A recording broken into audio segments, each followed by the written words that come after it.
Welcome back to American Warrior Radio, right here on the Talk to Me station, AM 1300 WMEL. And folks, we are worldwide at 1300WMEL.com. And we've got listeners from Oregon to Afghanistan. I have a special treat for y'all, as you know from the first segment. My guest co-host, Kimberly Benton, a Marine. You don't say ex, you don't say former, you just say Marine, right, Kimberly? Yes, Garen, that's a fact. Don't ever call us ex.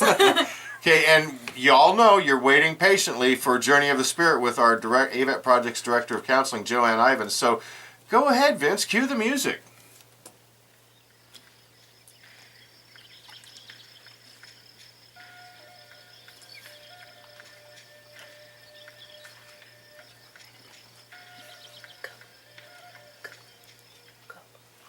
Well, with us right now on her regular monthly segment on American Warrior Radio is none other than AVET Project's Director of Counseling, Joanne Ivens. Hi, Joanne. How you doing there? We're doing great. Say hi, Kimberly. Good morning, Joanne. You haven't seen me since the PNR retreat. I know, you're awesome. Well, we got a lot to get to and only so much time because the hour just so flies by here on American Warrior Radio. But I want to ask, you're not in Oregon. You're not home in Oregon right now. Where are you at? Where are you calling in from? Texas. My son-in-law is having a third operation on his back. He was hurt in Iraq.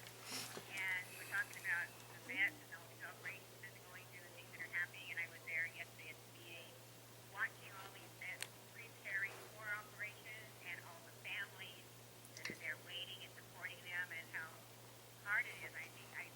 Did I say all this before? Or Well, yeah, I know while we were off the air there, but the idea is you're there to support Marty, who's a Fallujah vet, got messed up real bad in the Battle of Fallujah, and he's still, like you said, third surgery, Joanne. That's where my friend Will served. He was in that one. And you've got a friend that was in Battle of Fallujah. Yes, and Will he lives in Titusville. He sustained some injuries. So let's talk about that a little, if you don't mind, Joanne. These families that are having to cope with this, a loved one, and it could be a female vet that's going in for surgeries to recover from a traumatic event, yeah, like you, Kimberly, or a male vet. Irregardless, the family is affected. So do you have something that you can offer, some coping skills or what have you? Because we all know that you're a certified hypnotist, and you have your certification from the Center for Deployed Psychology, and you've been doing this a long time with AVET Project. Give us some tidbits that'll help these families that have to deal with this. okay, well, what I was wanting to do was talk about how the mind tells the body how to react. Because a lot of times when you're, one of the thoughts that I was trying to tell you, like for instance, every spring, I would say, oh, I'm going to get allergies. And so every spring, my body went, oh, I'm going to get allergies. So I had allergies. Or someone might say, oh my gosh, that person over there gives me a headache every time I You get a headache. So like a conditioned response, we're almost expecting it. I wanted to tell you, like a long time ago, I had a brain hemorrhage, and as I'm going through the machine, there's a young kid with a new tech, and he's reading off all these things about what could happen, but he doesn't know for sure how to use the machine. And he told me, by the way, I should tell you, you would die from this. Well, this thing I knew I wasn't going to die because that was scary. Now, what kind of that going on my mind was saying, no, I'm going to heal, I'm not dying, I'm not going to die, I'm going to heal. And the next morning, they brought in this surgeon, and there was a setup, and he couldn't find it. He had healed himself. The hemorrhage was not nicotine, the blood was fine. But that's just, I just want you to know how powerful it is to know I'm going to live.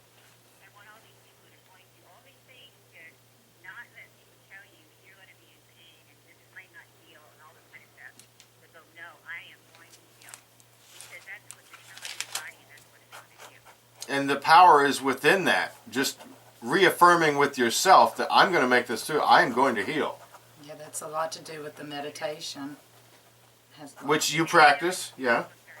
No, Kimberly, you were just... Oh, no, I was just saying Speak up. the meditation, I do that a lot. I mean, it's a practice, not a perfection. And Joanne, you got me. My aunt also does a lot of holistic too, but when you were on the PNR retreat with us, that just made me realize I use meditation as a way to cope with a lot of my issues, some of my PTSD. And, yeah. And, you know, people don't realize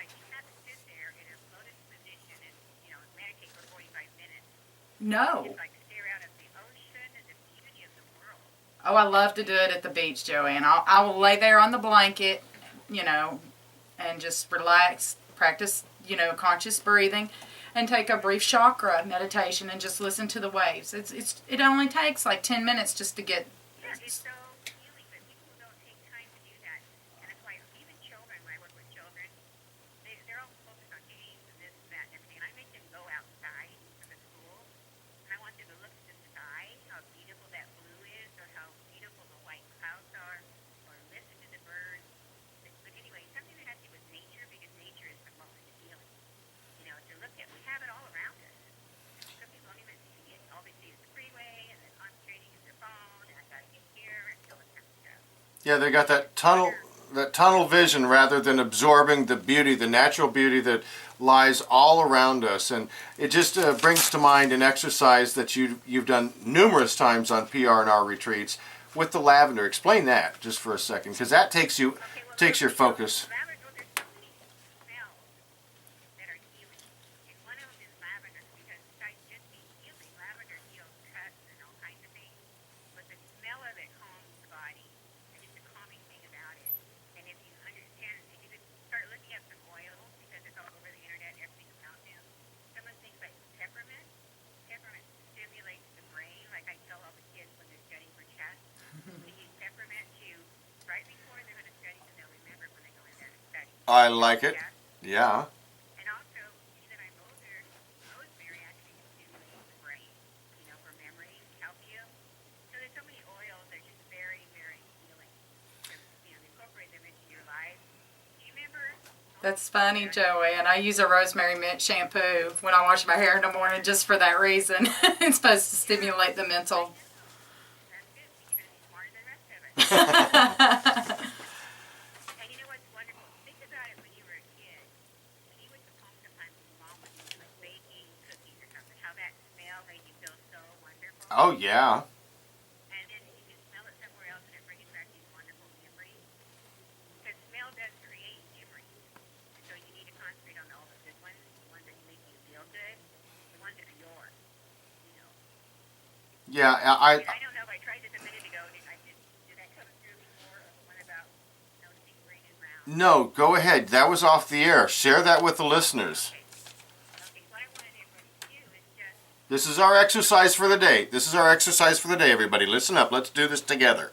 so you can do this all the time, but I want you to just look around and look at everything that you can see that is brown and green. And look around, you notice everything that is brown and green. Just looking for brown and green, okay?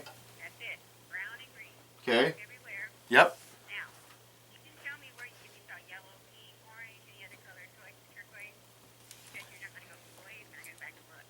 Because when you were doing that, you told your brain to concentrate on one thing, Yeah. and that was that brown and green. So you didn't notice the other color. You can look at it now because it's telling your brain to notice that. But that's what happens when you criticize yourself, and you knew as you go into this criticism of never accepting yourself, and everybody just likes you, or all these negative things that you tell yourself. It's self-criticism, and you have to learn to not do that. And that's one of the hardest things to do, but you have to learn that when you honor the self, it's not being selfish, it's honoring the self. And so you have to go, and this is really funny because I went to this thing the other day, and they wanted you to look in a mirror and tell yourself how great you were. You know how hard that is? Oh, yeah. That's not gonna. It's not gonna happen with this kid. And the first thing I did is, well, what did you think? You were looking in the mirror, oh, it looks like one eye's a little bit bigger than the other. And it's really hard to look at yourself and go, you're beautiful, and you're wonderful, and you're smart. But isn't that what you tell your children and other people? Yeah. Yes. You're always telling them and building them up and everything. What you need to do is do that for yourself. Wow. Yeah, it's supposed to be what? Self-love first before you can love others? That's right, exactly. Because the more you give yourself, the more you can give out. Because it's like a circle anyway, of energy of giving and receiving. So you can't always just give everything out. You got to give back to yourself to make that circle complete. I want to also talk about don't scare yourself. Like stop terrorizing yourself with thoughts. Like it's stressful. So how does somebody do that though? If that's so pervasive in a person's psyche as they go from day to day, the 9 to 5, or our war fighters that are trying to scramble around and find jobs so they can provide for their family, that's their central focus. How can they get recentered or refocused? I know, and what we need to understand too. Sometimes we go to try to look for a job. That job may not be the one for us. We don't need to give up and go, well, that's it. There's nothing else out there. Like, okay, what is there open for me? What is there? To just tell the universe, I'm ready. Bring it to me. Bring it to me. I totally agree, Joanne. I totally agree. You don't, just because you didn't get that job, don't be down on yourself. That's not your place in the universe, like you said. It will come to you. When you are ready, it will come to you. It is so hard not to get frustrated, but you totally have to meditate on your inner self. Look for the positive affirmations. Look for the positive. That's how you clear the negative. And when you open yourself up to the positive affirmations, the universe will bring you the good things. This learned from the hard school in Ox, and I'm still practicing, and I'm ever trying to improve, and I have a long way to go. And and it goes on about anything, because nothing might else that you might want. I was telling girls when they're looking for a guy, oh, he's got to be 6'2", blonde, and blue eyes, and the universe is saying, oh, but this guy right here is perfect. 5'10", brown hair, Yeah, yeah. So when you put a preconceived of what you think it should be, then it can't come to you because you only allow what you think it should be. Yep, you're blocking. And I want to get this in there. Kimberly and I, during the first segment, touched on our warfighters trying to find jobs, and obviously that's a big stress in their life. And when they do get employed, hopefully they look for the good in their job, because there's plenty of bad everywhere. But one quick thing, because you're talking about changing your focus, looking at things a little differently, and getting the negative stuff out. And in that same magazine I was referring to, GI Jobs, which is a great magazine for all you military folks, it throws something very unique out there. It talks about asking questions to the interviewer as you're being interviewed for a job. And you really don't think about that, but a good question that we talked about was, how long have you worked here? Yeah, and they'll ask you, they'll tell you now when they're training you for interviewing to ask the interviewer questions, which is awkward. Is there much opportunity for advancement or overtime? Where else have you worked in the company? So, like, going along the same thread you're talking about, Joanne, is changing the focus. If you're sitting there under the hot lights and you're being interviewed and you're stressing out because you want to be everything that they want you to be, you can throw it back the other way, can't you? Yeah, and one of the things we need to learn to put out is that being gentle and kind and patient. Because when someone goes to something like an interview, all they want to think about is, oh, that person is better than me, they're smarter than me, whatever. But when you start thinking about, I'm just going to sit here and breathe and be the best that I am, this is who I am, and this is what I have to offer, and just be calm about it instead of thinking, trying to impress somebody. Because that's when you're trying to impress somebody, you're doing the opposite way. Yeah.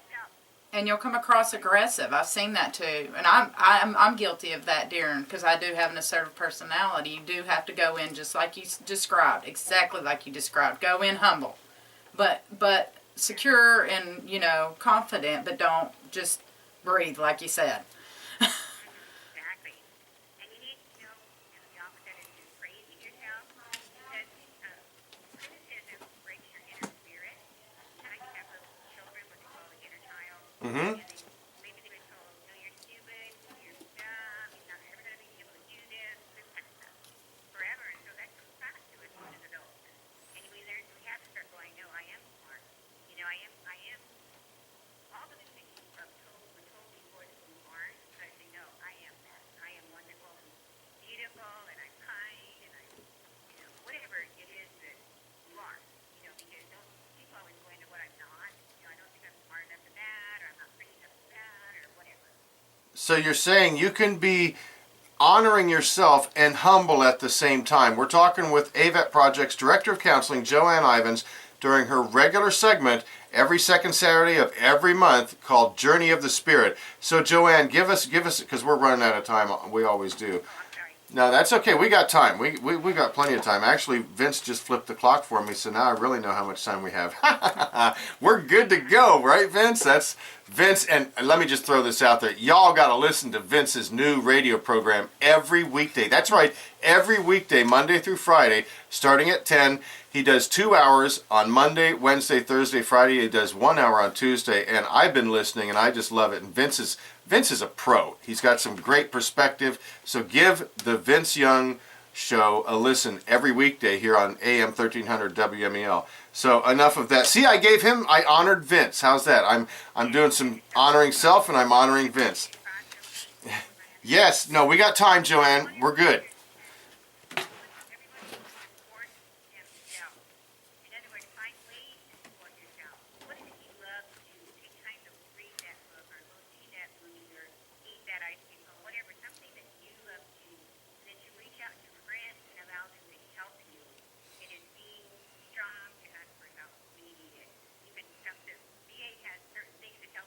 Cognitive therapy, different things now that help with PTSD and everything.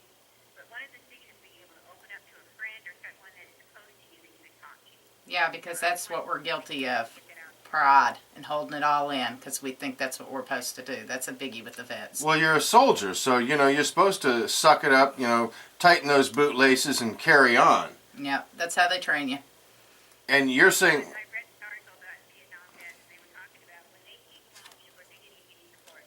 But everything was just, forget about it, don't talk about it, you just die. So for years, that's what happened with them. There's so many of them now that are getting help.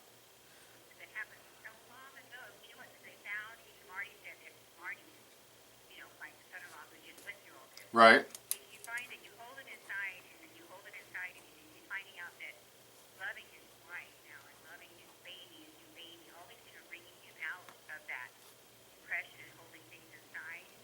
And some of the older vets were talking about when they got older, first they get involved in the family and their kids and this and job and everything, but when all that's gone, like the retiring, Yes.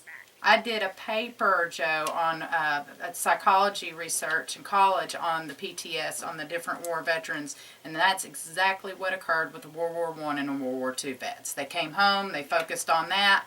When the nest was empty, we had a relapse in the PTSD. So it's important... you're doing that work, Kim. So wonderful. Oh, you should be proud of me. I'm coming a long way, Joe. I think Dr. Fairchild will be happy when he sees me next time.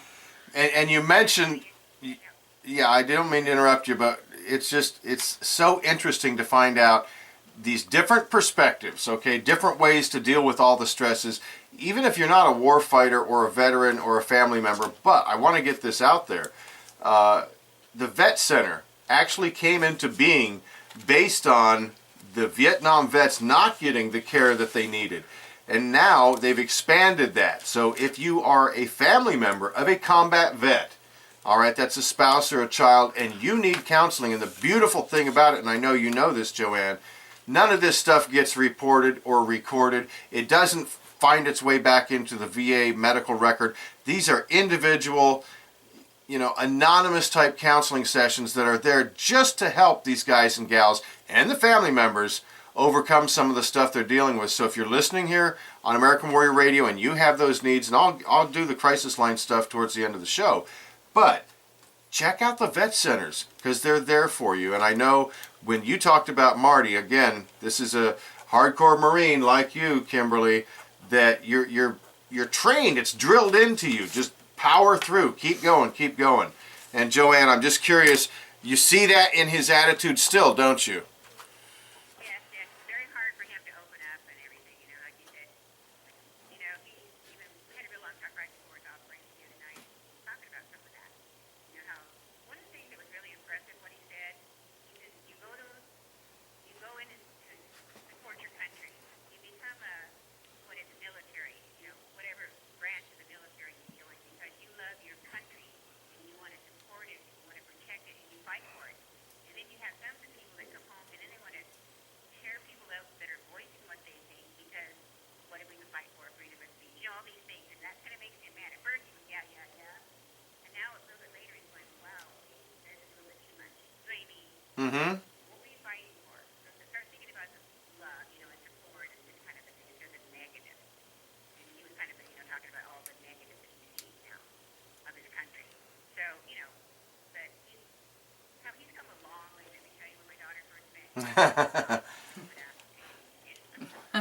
Well, she must be therapeutic for him, then, Well, Joe. That's a good thing.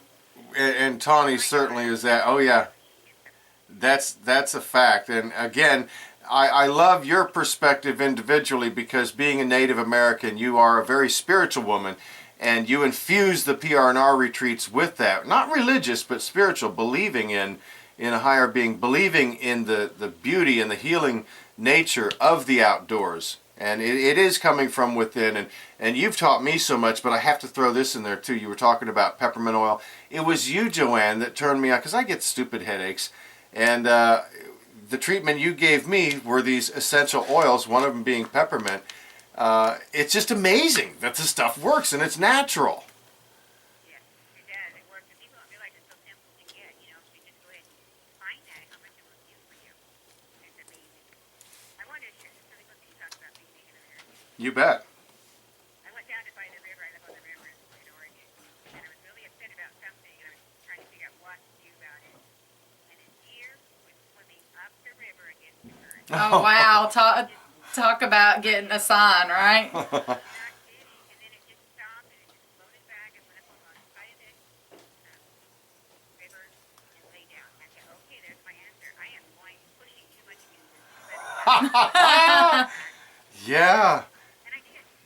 So it's amazing what nature will help you with. And look at me, you just picture. My social hummingbird, and a hummingbird will come to me and just fly right in front of me and stop and look at me. Because it's telling me you need to share your gift. So when they tell you to do anything like that, you need to pay attention. You know, maybe I'm not doing enough, I need to out there more, that kind of thing. And does every persona, does every person have a totem, like you said? How do we identify those? Well, that's something that I'm going to start looking at. What one does you resonate with? You know, what the animal or the bird or whatever it is that you would like. My daughter's the turtle and my other one's the deer. And you can find the characteristics of that particular animal. You can look it up, spiritually looking it up. You know, see Sure. what it is and see if that resonates with you. So- Find out what your totem is. So we don't have to be Native American like you to have a totem. Okay. That's, see, I learned. Because you'll find, just like, I mean, I'm not bringing all dogs here on your soda, but look at the love of a dog. They just give you total love, you know? And so that's an animal, but that's the spiritual being is an animal that comes to you and gives you love. It could be any kind of an animal. There's all kinds of them, too. It's amazing how much, you know, when you start watching some of the things that were, the cat and dog are hugging, or lion or cuddling, you know what I mean? Pure love. Exactly. Well, Joanne, you are amazing. And we've come to the close of another episode of American Warrior Radio. Joanne Ivens, AVET Projects, Director of Counseling, and every month, Journey of the Spirit, second Saturday. Don't miss it. Joanne, thank you so much for joining us today. Thank you. It was nice hearing you again, Joe. Bye, nice to meet you. Maybe I'll see you pretty soon. Okay. And give our best to Marty and Tawny. We hope he recovers quickly from the Yes. surgery. Listen, if you are a veteran in crisis, you need to jot this number down. 800-273-8255. Press 1. If you're a veteran or know someone, a vet that is in crisis or even active duty, 800-273-8255. Press 1. And as always, don't forget, thank a vet.